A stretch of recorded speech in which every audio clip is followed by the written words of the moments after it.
135 kilometre আসলাম ভাইজ্যাগ থেকে, আর মোটামুটি 130 kilometre মতোই বাকি আমাদের।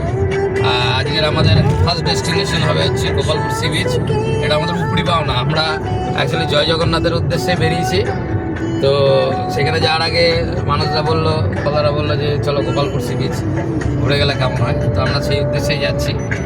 আমাদের ব্রেকফাস্ট হয়ে গেছে, অ্যাজ ইউজুয়াল কলা পাউরুটি, আর সুন্দর ল্যান্ডস্কেপের মধ্যে দিয়ে যাচ্ছি। সামনে বড় শহর হচ্ছে ইচ্ছাপুরম, আর একটা কি একটা বড় শহর আছে, সেগুলো দূরে এখনো। ওখানে আমাদের ইচ্ছা পূরণ হয়ে যাবে আর কি।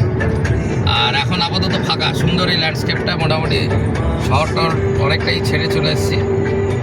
সুন্দর রাস্তা, কোথাও 6 লেন, কোথাও 4 লেন, এখন যেরকম 4 লেন। সেইসব লেখা আমরা পড়তে তো পারবো না, সাথে ইংলিশটা পড়ে বুঝতে হচ্ছে। এদের লেখার বৈশিষ্ট্য, এরা সব কিছুতে পুরম বা নাইডু এই ধরনের পেটা এ ধরনের শব্দগুলো শেষে ব্যবহার করে। তো এটা টিপিক্যাল তেলেগু কালচার আর কি। যাক, এটাই মজা রোড ট্রিপের। আমরা যখন বেরোই রোড ট্রিপে, তখন আমরা এই ল্যান্ডস্কেপ চেঞ্জিং এবং তার সাথে সাথে মানুষের অ্যাসোসিয়েটেড কালচার যে চেঞ্জেস হয়, সেটা আমার মনে হয় না ফ্লাইটে বা ট্রেনে গেলে সেটা বোঝা যায়, ফিল করা যায়। সেটা রোড ট্রিপে সবচেয়ে ভালো বোঝা যায়, আমার যেটা মনে হয়। তো এই চলছি আমরা, দেখা যাক।